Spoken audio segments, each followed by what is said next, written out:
Nous voici à Semnoz pour la dernière étape de montagne de ce tour avec la Saxo. Situation de course, je suis avec Kreuziger en échappée depuis le début de l'étape et on est à 10 km de l'arrivée du sommet. Mais il n'a plus beaucoup de barres jaunes, quasiment plus d'ailleurs, et pas beaucoup plus de barres vertes. On est à 2 minutes 50 du ce qui reste du peloton, à savoir 24 coureurs parmi lesquels bien évidemment le maillot jaune de Contador. Kreuziger va prendre son premier ravitaillement. Je vais vérifier l'état de forme de Contador. Il faut que je le surveille régulièrement.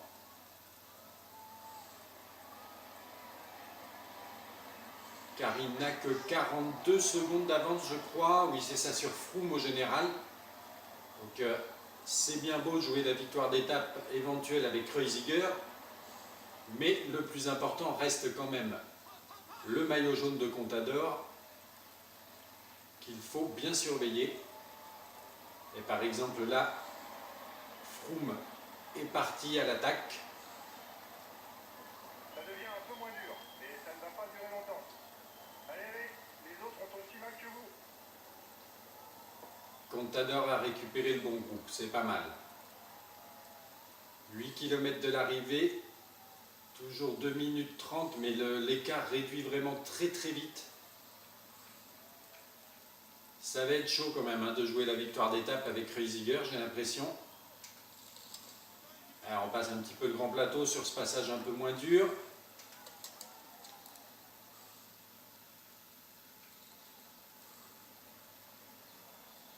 Alors, Contador, toujours avec Froome. Son état de forme, ou à sa barre jaune, qui descend quand même pas mal. Là, l'écart qui grandit un peu à nouveau. Regardons, Contador toujours avec Froome. Son état de forme à la barre jaune est encore pas mal. Allez, Kreuziger, c'est dur là. Toute l'étape en échappée. C'est pas évident, mais l'écart qui est à 3 minutes maintenant, ça c'est bien. À 6 km de l'arrivée. Derrière, Contador toujours avec Froome. Son état de forme, et bien la barre jaune qui ne réduit quasiment pas. C'est Valverde, remarquez, en contre-attaque, mais c'est bon, il est encore à 2,41. On passe la bannière des 5 derniers kilomètres. Et il va être temps de prendre le ravitaillement avec Kreuziger. Plus que 5 km. Allez, encore. Ce serait une belle récompense pour le lieutenant de Contador. Une victoire d'étape avec arrivée au sommet à Semnoz pour la dernière étape de montagne de ce Tour de France. Mais si c'est le cas, ça aura vraiment été dur, car il reste vraiment quasiment rien en barre d'effort, en barre d'endurance. Contador toujours avec Froome. Sa barre est toujours bien, sa barre jaune. Pour le moment, c'est pas mal. 4 km de l'arrivée. Je vais peut-être lui faire prendre quand même un ravitaillement à Contador.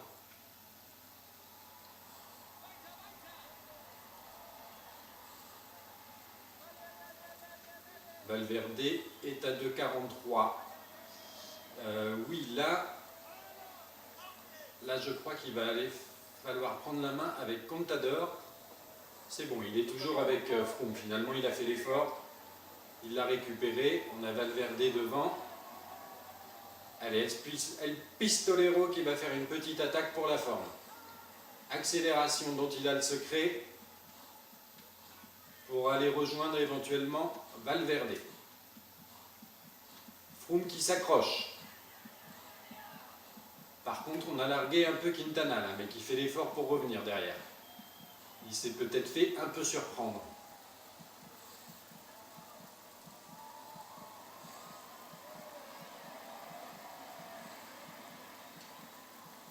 Kreuziger qui gère bien, sa barre jaune ne descend pas trop. Allez, on passe le grand plateau même avec Contador. Petite accélération. À nouveau. El Pistolero dans ses œuvres. Suffisante pour aller au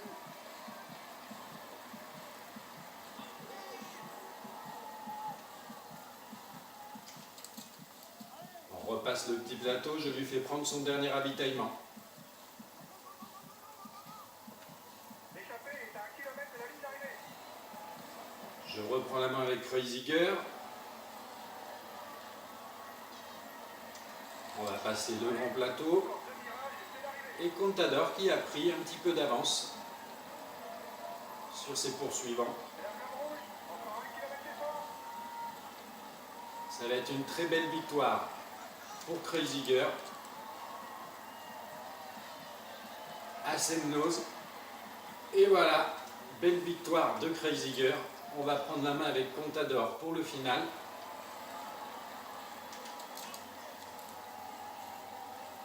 Et Contador qui va prendre une belle deuxième place.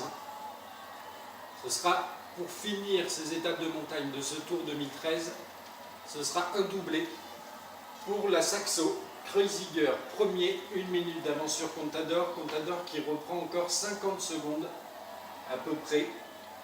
Même plus d'ailleurs à Froome qui est plus loin, qui est à 2,24. Victoire de Kreuziger à Semnoz.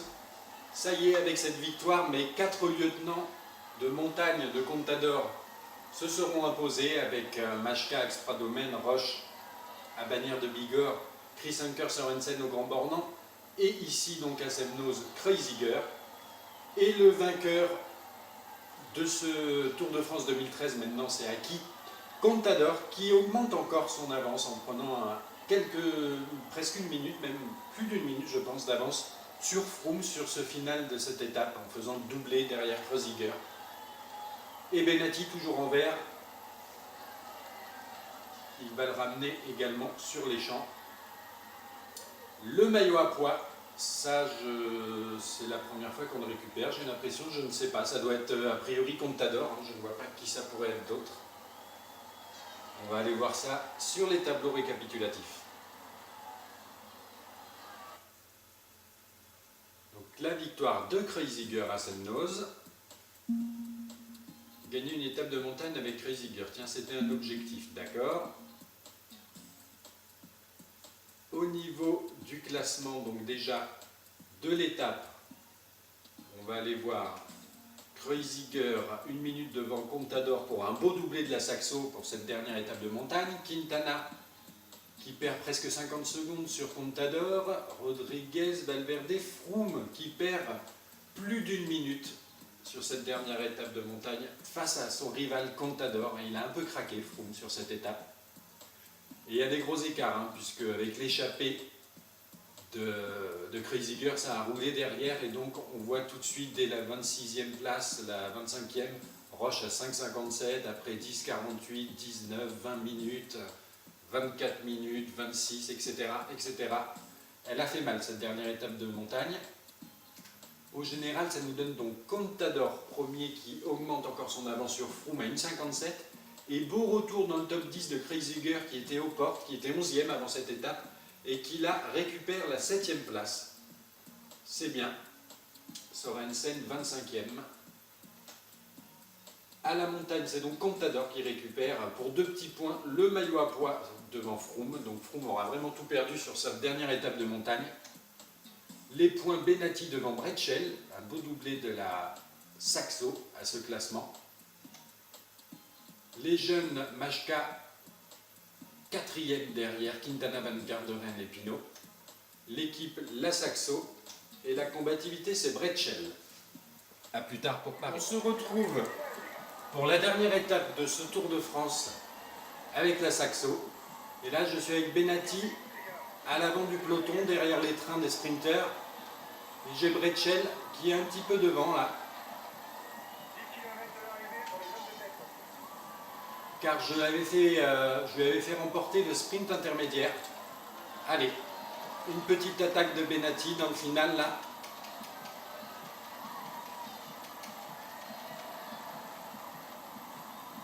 Voilà. Belle accélération dans les virages là de mon sprinter. on passe Bretschel qui aura fait son boulot en remportant le sprint intermédiaire. Il faut que je prenne un ravitaillement.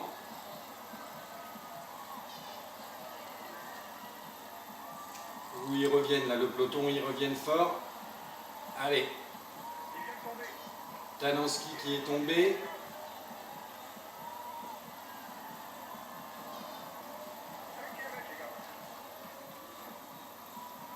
Bretschel qui s'accroche comme il peut quand même. Et le peloton là qui vient de prendre 20 secondes en quasiment rien là. Je repasse un petit peu le petit plateau.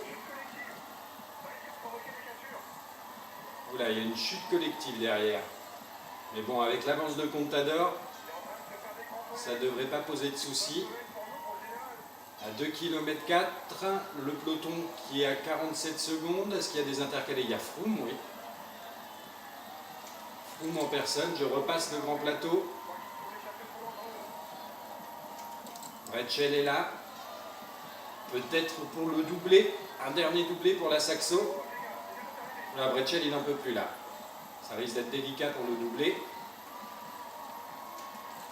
En tout cas, Benati qui part pour s'imposer. Et voilà, belle victoire d'étape de Benati aux Champs-Élysées. Qui était le deuxième, Bretschel qui prend quand même une belle troisième place. Cavendish 4e, Froome 5e. C'est Greipel l'absent et je crois que c'est pas mal pour le maillot, pour le classement par points pour la deuxième place de Bretschel. On va voir ça. En tout cas, une nouvelle victoire d'étape pour mon sprinter Benati pour le maillot vert de ce tour. Je crois que c'est sa 6e. Ils étaient à égalité 5 partout avec Bretschel. Et voilà, Benati qui s'impose sur la prestigieuse étape des Champs-Élysées pour son 6e bouquet, donc a priori. Maintenant, le maillot jaune, Contador, qui aura eu un petit peu de mal en début de tour, mais qui, avec ses 2 grosses victoires d'étape au Mont Ventoux et particulièrement à l'Alpe d'Huez, là où il récupère, là où il prend pour la première fois d'ailleurs le maillot jaune qu'il ne quittera plus, et il réussit encore à grappiller du temps au Grand Bornand et à Semnoz. Donc voilà, le grand vainqueur, le maillot jaune de ce Tour de France, Contador. Le maillot vert de Benati, qu'il a depuis un bon petit moment, peut-être depuis le début de ce tour d'ailleurs. Enfin, il l'a bien défendu, il a fait ce qu'il fallait pour le ramener à Paris et je crois qu'il a une bonne marge d'avance sur ce classement face à ses concurrents. Et donc, avec 6 victoires d'étape au compteur. Et la petite cerise sur le gâteau, ensuite, voilà, le maillot à pois qu'on récupère à Semnoz, d'extrême justesse face à Froome pour 2 points, je crois. Donc vraiment rien. Mais voilà, le petit bonus de ce tour, c'est le maillot à pois de Contador. On va voir au niveau des tableaux récapitulatifs, tableau final de ce Tour de France. Donc on gagne le tour, on gagne le maillot vert, on gagne le classement par équipe, la super combativité, et il a encore oublié le maillot à pois. Un petit bug.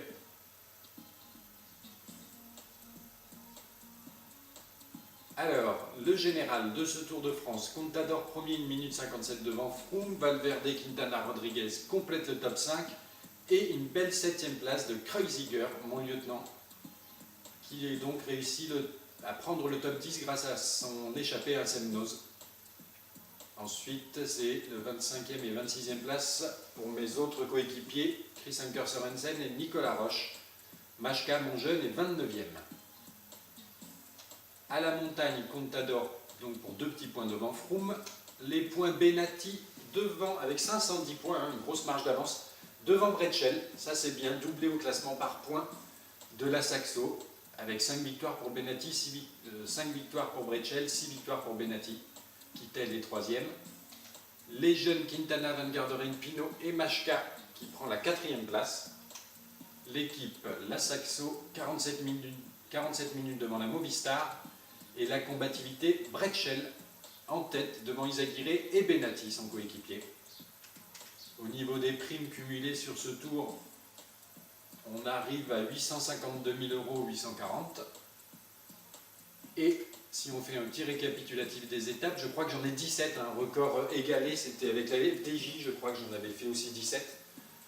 Donc, première étape, victoire de Benatti, Bretschel à la 2, Majka qui rate la 3 de peu derrière Martin, Daniel Martin, Tony Martin qui s'impose, enfin Tony Martin, la Omega Pharma Quick Step qui s'impose au classement, au contre-la-montre par équipe, et la Saxo fait une belle deuxième place devant la Sky d'ailleurs.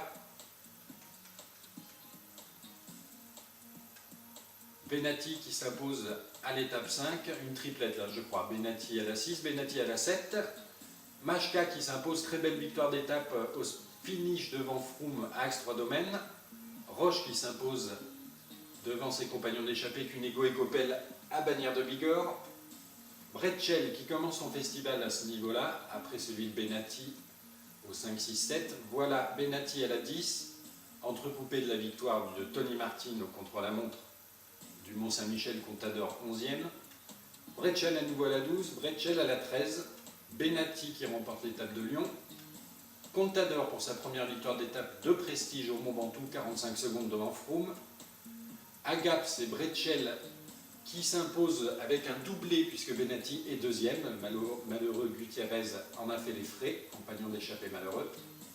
Froome qui s'impose devant Contador pour 12 secondes au contre-la-montre de Chorges. Contador qui prend le maillot jaune sur les épaules de Froome à l'Alpe d'Huez avec 2 minutes 55 d'avance sur Froome donc.